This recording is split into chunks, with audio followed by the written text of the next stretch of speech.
Bien, dans cette vidéo, nous allons aujourd'hui nous pencher sur le syndrome frontal.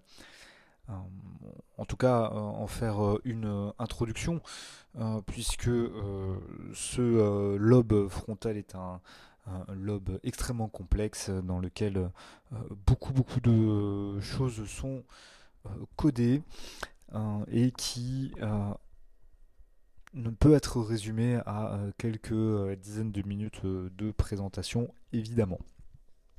Néanmoins, on va commencer à aborder sa fonction à travers sa pathologie et notamment avec un cas extrêmement bien connu, le cas de Phineas Gage. Je pense que vous avez déjà entendu parler euh, de ce patient qui est un patient nord-américain qui travaillait au 19e siècle à l'âge de 25 ans dans la construction des voies ferrées là, dans le nord-est des États-Unis, en Nouvelle-Angleterre.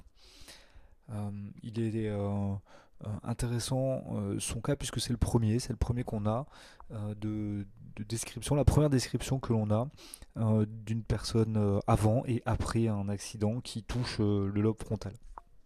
Donc on a les premiers éléments sémiologiques un petit peu rigoureux, on va dire, dans l'histoire de la neurologie. Donc c'est un personnage qui était tout à fait sérieux. Il avait un, un savoir-faire en matière d'explosion qui était bien reconnu. C'était une personne plutôt appliquée au travail. Vous voyez, sa baramine, sa propre baramine avait été forgée à sa taille. C'était un homme plutôt petit, plutôt trapu. Et puis, euh, il est réputé effectivement expert dans l'art un petit peu difficile, en tout cas délicat, de faire exploser les roches pour pouvoir y mettre des chemins de fer, hein. Donc son métier consiste entre autres à faire exploser donc les rochers. Donc pour ce faire, hein, on creuse un trou dans le rocher, on y met de la poudre, une mèche et du sable. Et tout ça, on doit bien le tasser. Le sable par-dessus, en le tassant, ça empêche que l'explosion enfin les gaz issus de l'explosion ne se fassent que à travers le trou et n'explose pas la roche, alors qu'en mettant du sable et en tassant, l'explosion va bien, enfin l'explosion de la poudre va bien faire céder le rocher. Donc ce jour-là, fin d'après-midi, Phineas Gage met la poudre dans le trou, il met la mèche, et puis il demande à son collègue de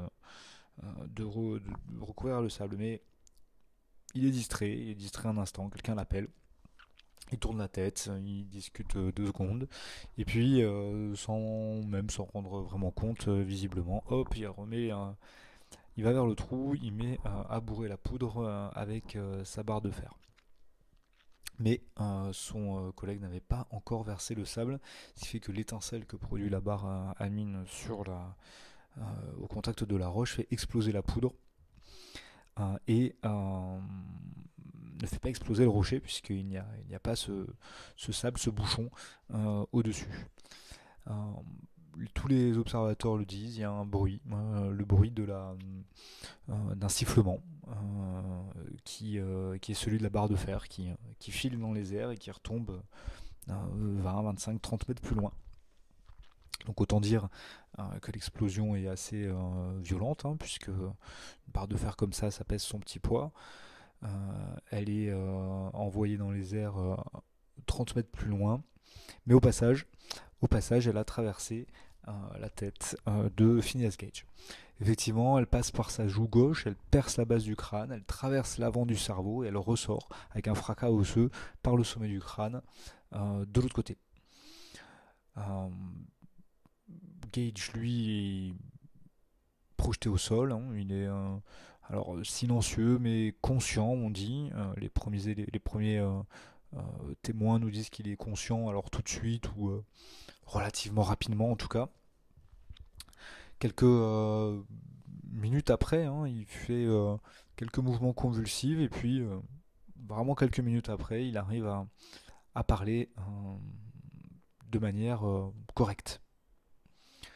Bon, effectivement, on s'attendait à ce que ce soit un homme mort, hein. Il a une plaie sur le crâne qui est assez impressionnante. On va voir un petit peu après les images.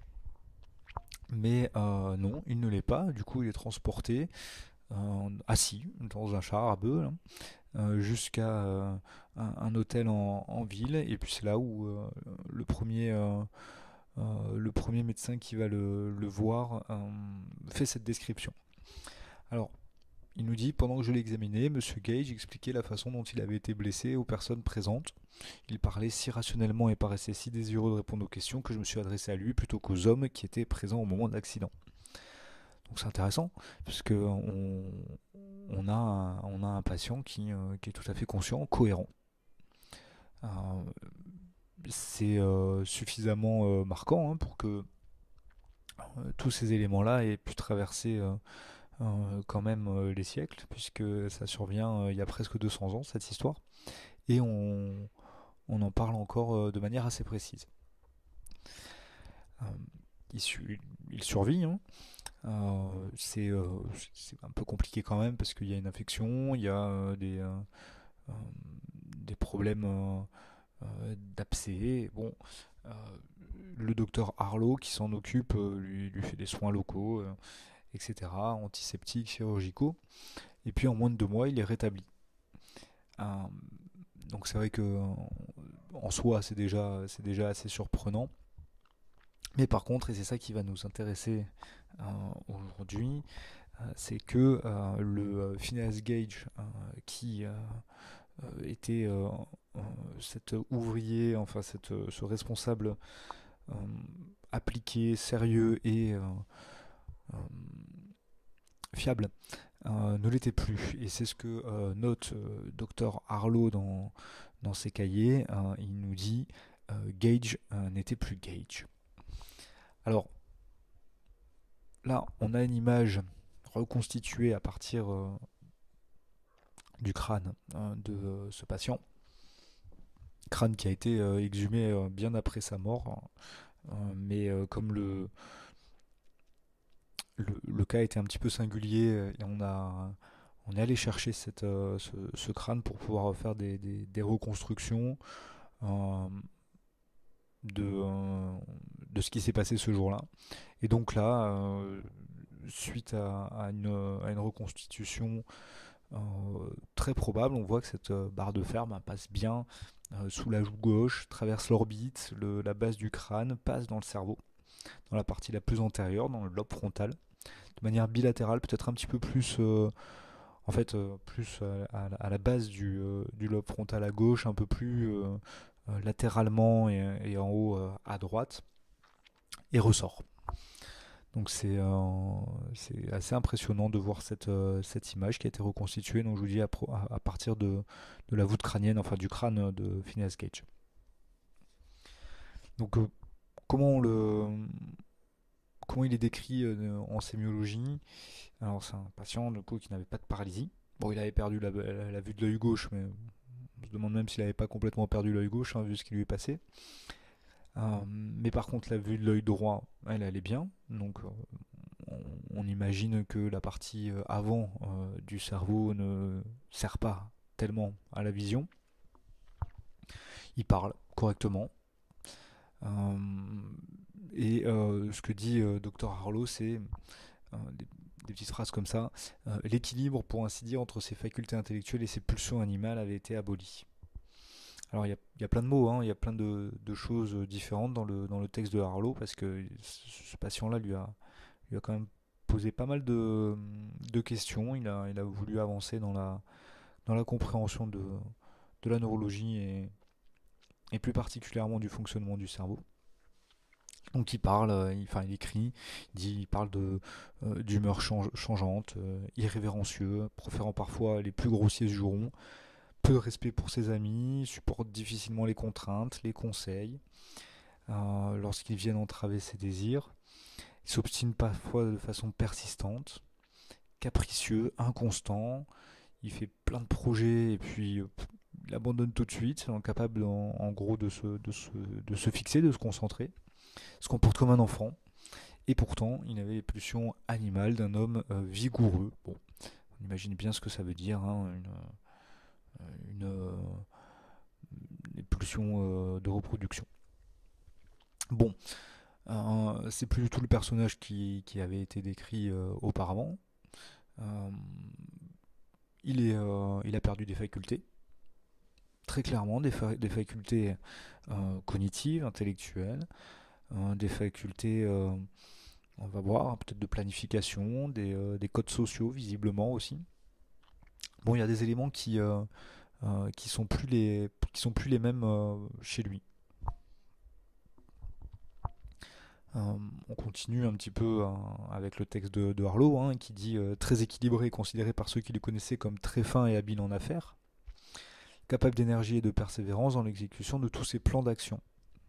Bon, c'est une phrase qui est un peu choisie, qui est choisie. Hein. Il y a la planification et puis la prise de décision. Très fin et habile en affaires, c'est quelqu'un qui sait prendre les bonnes décisions dans le monde dans lequel il est.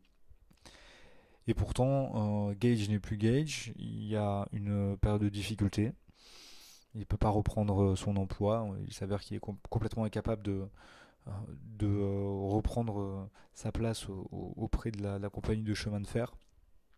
Il a tenté plusieurs autres métiers, bon. Et puis il a été engagé par un cirque ou un musée, on ne sait pas bien, le cirque Barnum ou le musée Barnum à New York. En tout cas, le but était le même, c'était exhiber ses blessures. Il y a une version de l'histoire de Gage qui est un peu différente sur la suite. On va le retrouver à Valparaiso, au Chili, où il sera conducteur de diligence. Alors c'est important, hein, cette partie-là, parce que conducteur de diligence, c'est un métier qui est compliqué, qui nécessite justement savoir bien planifier les choses, puisqu'on part avec des gens pour plusieurs jours, il y a tout un tas d'étapes à faire, enfin c'est un périple qu'il faut savoir planifier.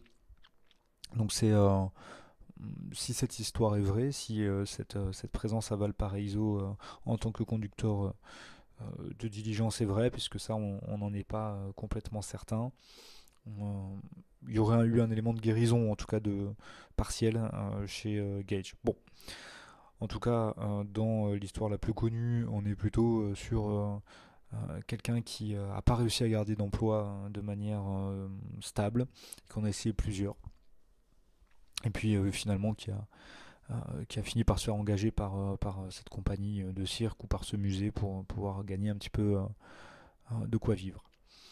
Gage emportait sa barre de fer partout avec lui. C'est aussi un élément que Harlow euh, remarque, puisque il pourrait faire partie de ce qu'il appelle un comportement de collectionneur. Donc on va voir ça hein, dans le syndrome frontal. On a parfois un comportement comme ça de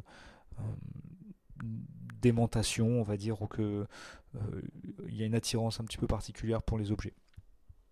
Bon, la suite de Phineas Gage euh, est moins cocasse. Bon, il va décéder 13 ans après son accident, à l'âge de 38 ans, donc jeune évidemment, mais quand même 13 ans après son accident, donc ce n'est pas les conséquences directes, évidemment, et probablement suite à une crise d'épilepsie, ou plutôt à un état de mal épileptique. Euh, à la même époque que Phineas Gage a son accident, on a Paul Broca en France, je vous en ai parlé lors d'une précédente vidéo, qui euh, décrit un patient, un monsieur Le Borgne, dit Tantan, qui était aphasique de production et qui ne pouvait répéter qu'une seule syllabe, le mot temps. Si je vous dis ça, c'est parce qu'on est dans un moment où on se pose beaucoup de questions sur les aires cérébrales. Est-ce qu'il y a des zones qui sont dévouées à certaines choses plus que d'autres dans le cerveau. Et Paul Broca répond donc au moins en partie à cette question en décrivant l'ère de Broca, responsable en tout cas en partie de la production verbale. Dans cette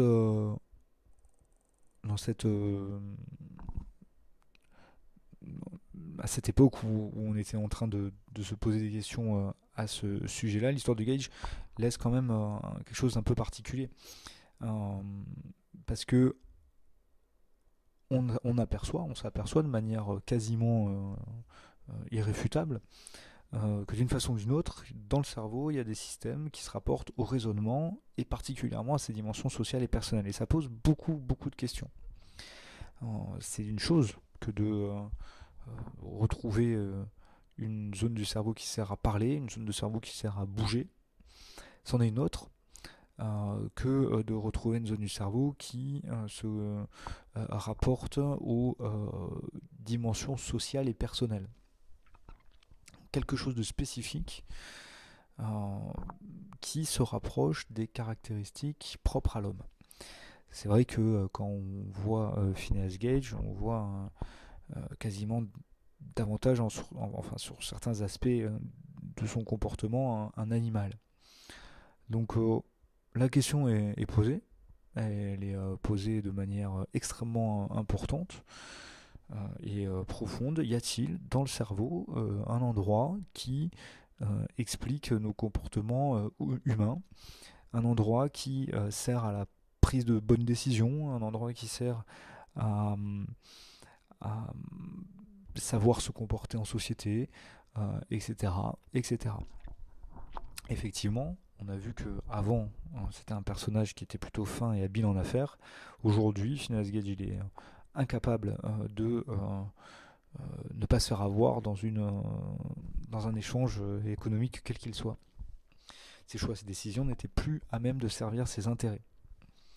Dit comme ça a l'air de rien, mais quand même, ses choix, ses décisions ne sont plus à même de servir ses intérêts, c'est-à-dire que le processus de survie globale, alors dans une société, hein, pas forcément de survie en tant que motivation à manger ou à se reproduire, mais en tout cas, la, dans la société, les choix qu'il faisait n'étaient plus les bons pour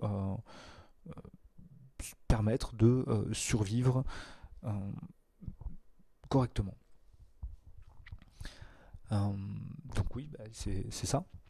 Gage n'était plus Gage, beaucoup de questions sont soulevées, il n'est plus capable de prendre des décisions adéquates avec la notion darwinienne de survie. Donc on a quand même une notion fondamentale dans la persévérance des espèces au cours du temps.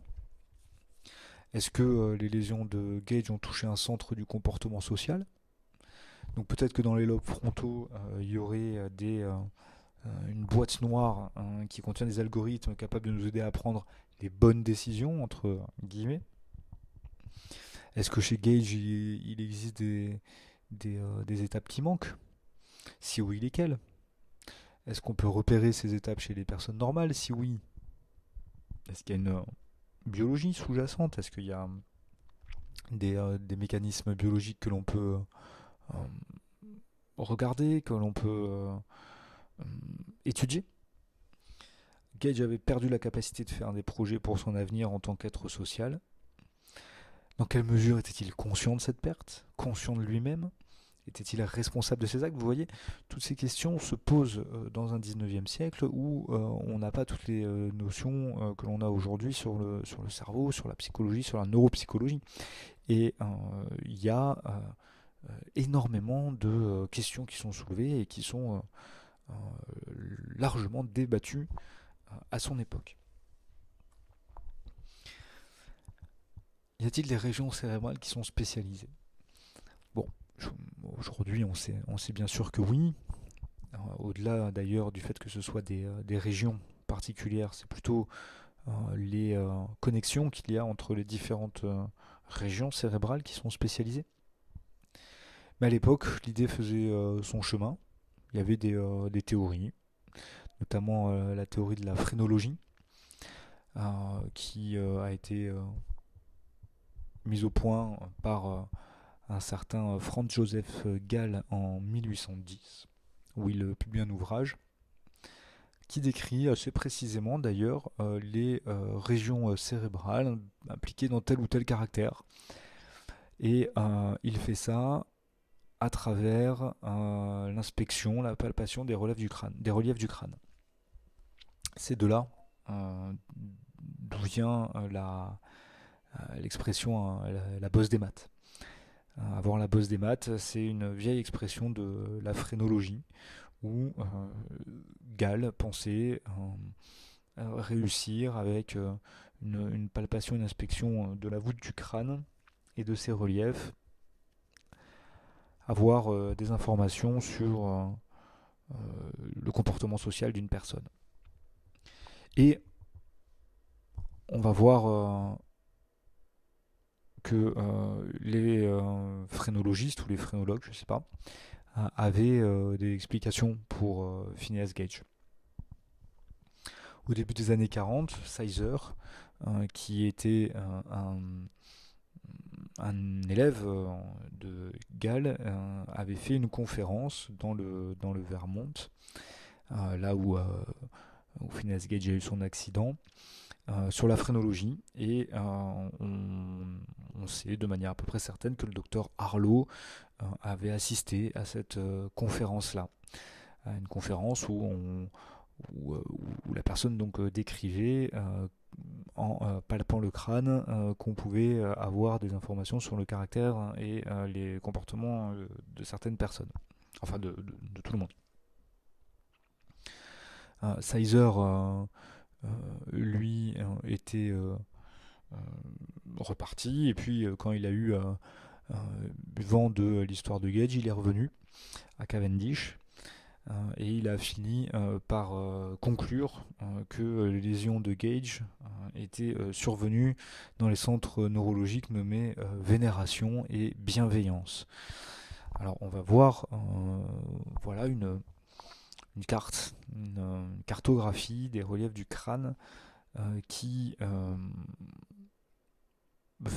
était classique au début du 19e dans la phrénologie, et on voit que il y a ici par exemple la vénération, donc c'est une des lésions, une des régions qui devait être lésée selon Sizer chez Phineas Gage, qui avait perdu la foi, et qui était incapable d'avoir, enfin, qui était devenu irrévérencieux. Et puis la bienveillance, alors vous voyez, c'est un petit peu en avant. On voit que c'est un endroit que Gage aurait abîmé aussi, hein, puisque il avait assez peu de bienveillance envers ses congénères. Et vous voyez comme ça, il y a pas mal de détails, hein, qui sont là et qui sont complètement faux, hein. Aujourd'hui, on en est sûr, mais qui avait fait l'objet d'études relativement sérieuses à l'époque, et qui avait fait son chemin. Alors, bien sûr, c'est pas quelque chose qui est très intéressant aujourd'hui à regarder, hein, le langage sous l'œil. Bon, ok, le calcul juste derrière, ou alors le côté euh, de sensibilité à la musique, enfin d'avoir l'oreille, quoi. Ici, bon, c'est pas très représentatif, mais par contre, ça évoque le fait que il y avait un courant de pensée qui imaginait que dans le cerveau, il y avait des zones, des aires cérébrales qui étaient responsables de plus ou moins tel ou tel caractère. Alors pas caractère en tant que trait de caractère d'une personne, mais en tout cas en tant que fonctionnement global du corps humain. Donc, quelque part, il y aurait quelque chose qui servirait à bouger, quelque part d'autre à parler. Broca le met en évidence, et puis Gage montre qu'il y aurait peut-être quelque part quelque chose qui servirait à réfléchir et à avoir un comportement social correct. La phrénologie d'aujourd'hui est est différente. Alors je dis de la phrénologie, mais c'en est pas une, hein. C'est une étude tout à fait sérieuse entre guillemets qui a utilisé une imagerie par tenseur de diffusion. C'est une IRM un petit peu particulière qui ne montre pas euh, les neurones en eux-mêmes, mais plutôt leur prolongement, leurs axones, et montre plutôt les connexions qu'il y a entre les différentes aires du cerveau. Les connexions sont importantes et sont un petit peu le cœur de ce que l'on étudie aujourd'hui dans le cerveau, notamment en termes de plasticité. Et on voit, euh, par exemple, dans la partie la plus antérieure du lobe frontal ici, que social, environnement social, valeur, sont des éléments qui sont très très très antérieurs dans ce lobe frontal. Et puis plus on recule, plus on va vers du moteur, notamment, vous voyez, sur les régions les plus postérieures, là, en haut et en arrière. On voit motricité de la main, motricité du pied. Et puis bon, bah, il y a dans cette étude 12 sous-régions fonctionnelles qui sont définies par leur connexion en étude de substances blanches, donc de, des axones, des faisceaux qui courent d'un côté et de l'autre du cerveau entre différentes aires, entre les aires corticales et les noyaux gris centraux et les noyaux euh, plutôt du centre du crâne, avec le cervelet aussi. Enfin, voilà, toutes ces connexions-là on peut les étudier de manière relativement précise en IRM de tenseur de diffusion, qui est une technique d'imagerie absolument incroyable. Alors, avançons un peu dans le lobe frontal, parce qu'on commence à avoir compris un petit peu les choses, mais on peut le formaliser de manière un petit peu plus claire. Ce lobe frontal a une très nette et très claire organisation antéro-postérieure. À l'arrière, il y a le cortex moteur primaire, celui qui est décrit par le homunculus de Penfield. Donc c'est la partie la plus postérieure du lobe frontal, là, qui fait juste en avant de la scissure de Rolando et qui fait la jonction donc avec le lobe pariétal juste derrière. Donc cette partie postérieure est plutôt responsable de la motricité, des mouvements simples. Et puis plus on avance, plus on va sur les fonctions complexes, jusqu'au comportement social, à l'estimation de la valeur des choses, à des régions qui vont être importantes dans la mémoire, qui vont être importantes dans la prise de décision, dans le doute, dans les fonctions de planification. Euh, Tout ça se retrouve distribué dans ce lobe frontal. C'est intéressant de noter que d'un point de vue d'évolution phylogénique, euh, le lobe frontal s'est développé vers l'avant et ce volume cérébral tout à fait conséquent et volume de l'humanité, on va dire, comparé aux autres espèces animales, c'est le lobe qui fait de nous des êtres humains, sociaux. Il a tendance à exercer un rôle plutôt inhibiteur. Ça, on en a déjà parlé dans une précédente vidéo, mais ce côté inhibition des comportements plus animaux, on va dire, en tout cas plus primitifs, qui sont plus portés sur vie-reproduction, est faite par le lobe frontal, par les comportements sociaux. Des lésions du lobe frontal peuvent donc entraîner une désorganisation des fonctions exécutives nécessaires pour s'adapter aux situations nouvelles et une altération du comportement social. Là, c'est typique de ce qu'a vécu Phineas Gage. il a bien touché la partie la plus frontale, la plus en avant du cerveau. Il a donc parfaitement bien respecté ce qui était moteur, mais il a abîmé des régions tout à fait importantes dans le, le maintien d'une organisation sociale convenable. Pourquoi on a un syndrome frontal? Alors, il y a deux façons, entre guillemets, de euh, réussir à abîmer une fonction dans un cerveau. Soit ce sont les structures elles-mêmes qui sont abîmées par une barre de fer, par un AVC, par une tumeur, par un hématome, que sais-je.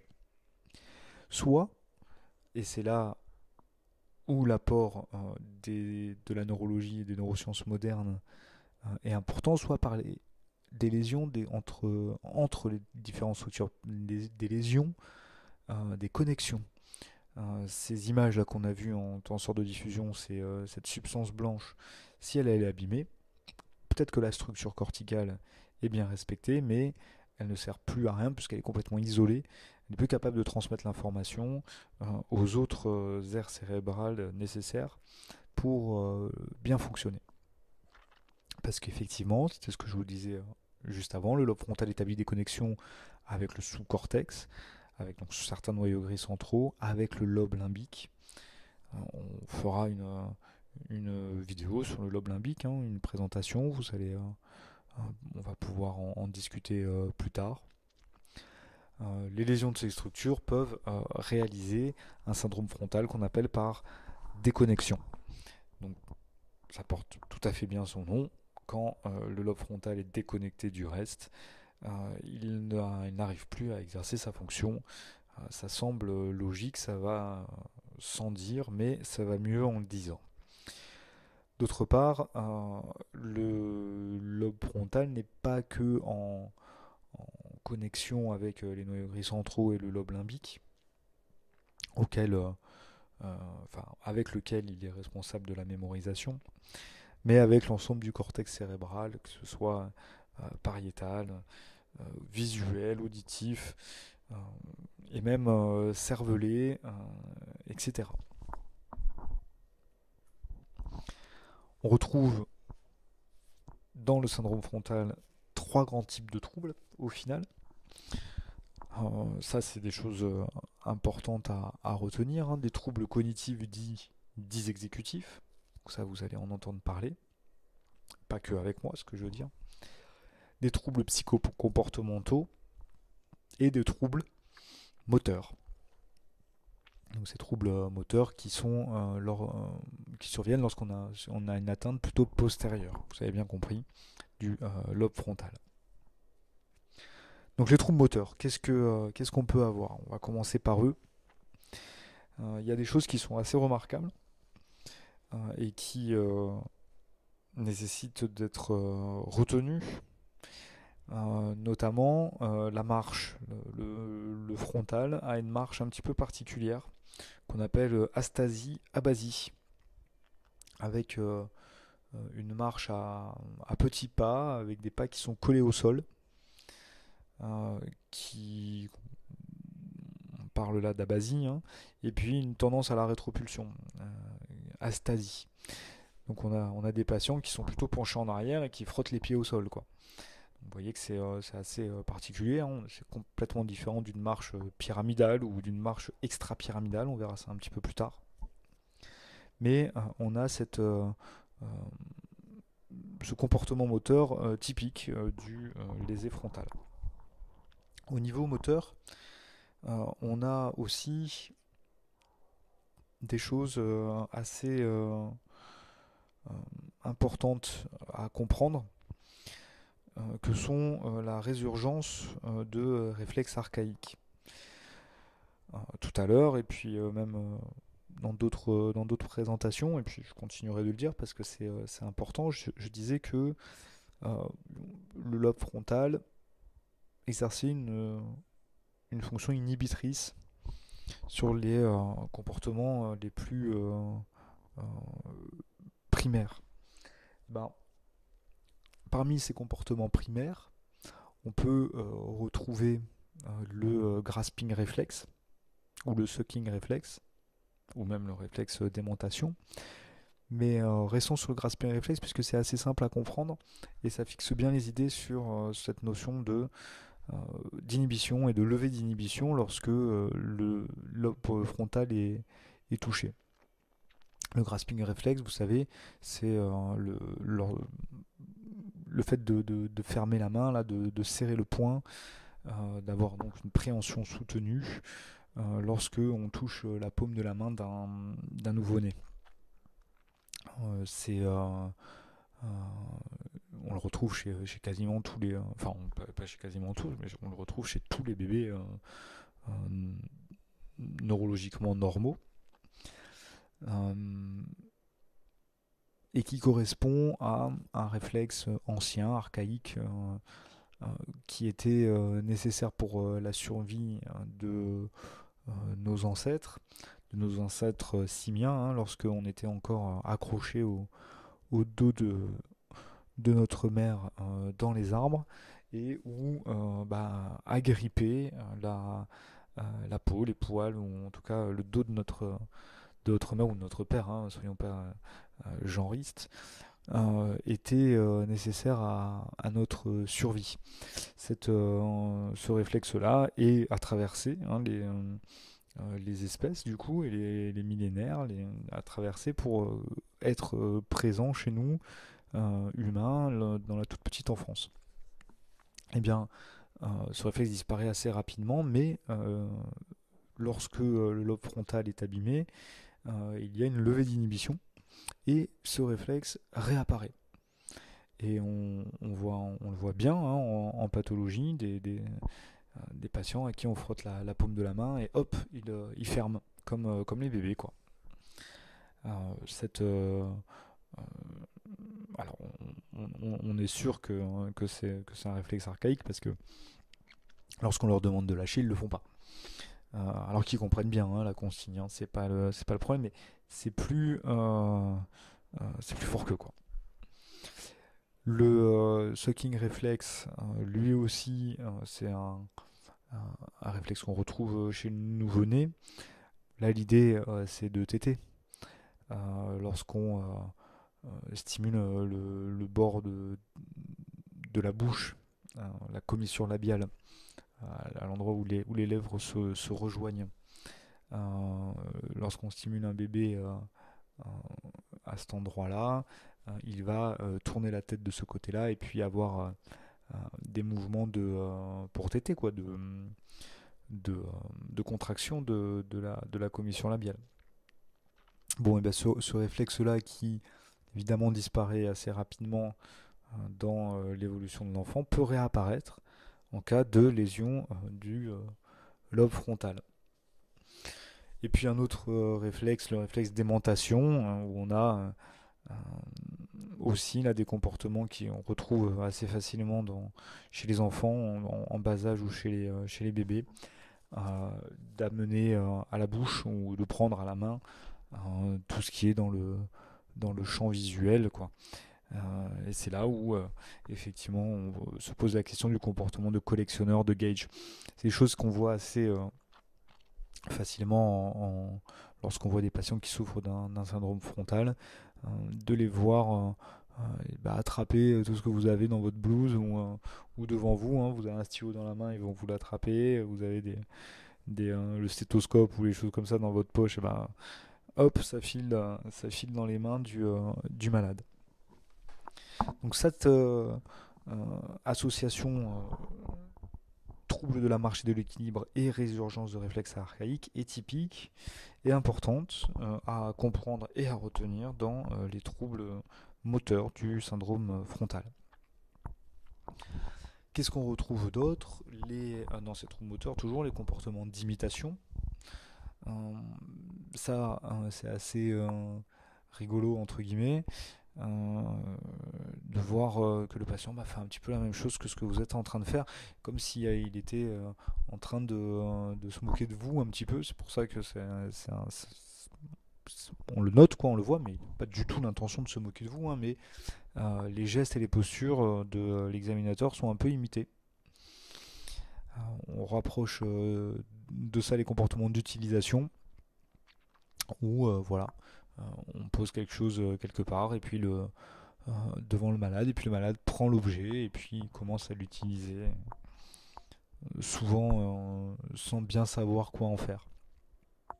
D'autres réflexes, bon là c'est pas la peine d'aller tout retenir ça, mais là c'est de la neurologie, enfin de la sémiologie neurologique qui est importante lorsqu'on fait du diagnostic, mais c'est toujours intéressant de le savoir, hein. Le réflexe palmo-mentonnier, donc c'est une contraction de la houppe du menton lorsqu'on stimule la base du pouce. Bon, faites ça à votre voisin ou avec votre copain, copine, parent, vous allez voir s'il est un peu frontal ou pas. Déviation oculocéphalique, donc ça c'est la tête qui tourne, hein, sur le côté, vers le côté lésé dans le lobe frontal, qui a une hyperactivité du centre oculocéphalique non lésé. Et puis des troubles sphinctériens où on a bien souvent une incontinence urinaire ou fécale qui est associée à ça, à ces autres troubles moteurs. Concernant les troubles psychocomportementaux, il y a une chose qui est importante à comprendre et à connaître, c'est qu'il y a deux types d'expression des troubles psychocomportementaux du syndrome frontal. On a soit un versant plutôt déficitaire avec une inhibition, soit un versant productif avec plutôt une désinhibition. Ça dépend des endroits qui sont lésés, ça dépend de la taille de la lésion, ça dépend de choses de ce type-là.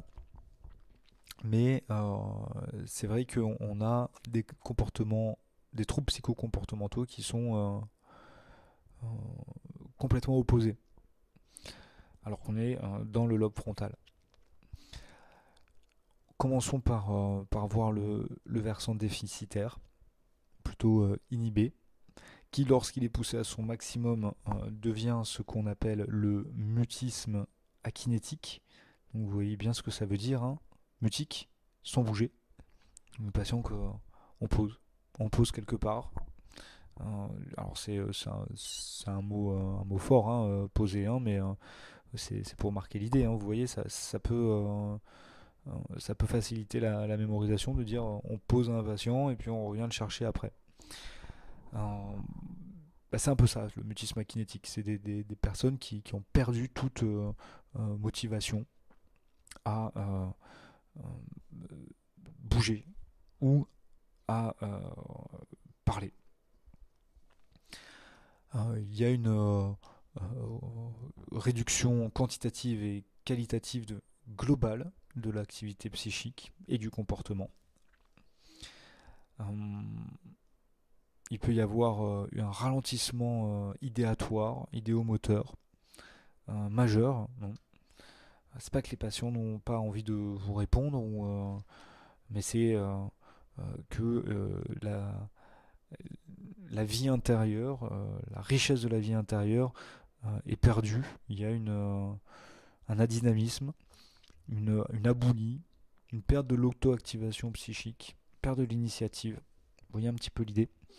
Tout ça évidemment dans des proportions qui dépendent de la lésion, de l'étendue de la lésion.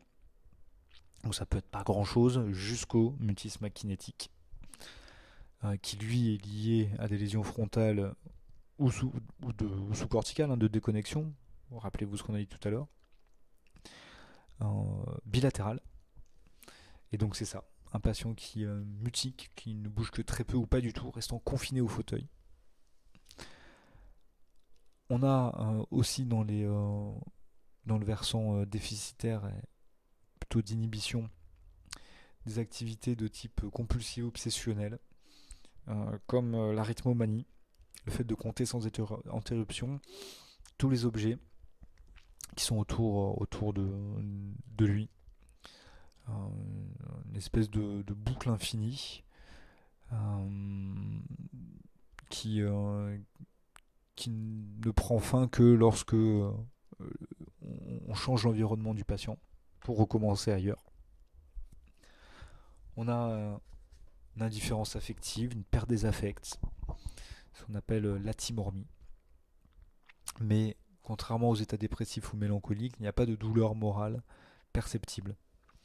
C'est important de faire la différence, parce que c'est vrai que un mutisme akinétique avec une indifférence affective, une perte des affects et une douleur morale, ça peut être un diagnostic différentiel d'un syndrome frontal déficitaire. C'est une dépression sévère, un syndrome mélancolique. Euh, mais là, il n'y a pas de douleur morale. Vous pouvez annoncer à quelqu'un qui a un lobe frontal lésé sur le versant déficitaire avec une indifférence affective la mort de sa mère, ça va lui faire ni chaud ni froid.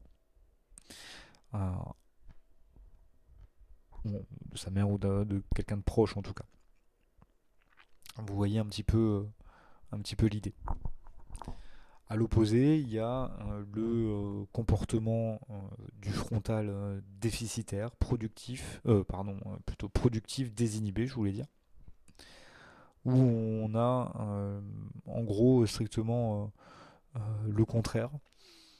Au lieu d'avoir une perte d'auto-activation et un ralentissement idéomoteur, on a l'inverse, on a une hyperactivité. Mais une hyperactivité qui est inefficace.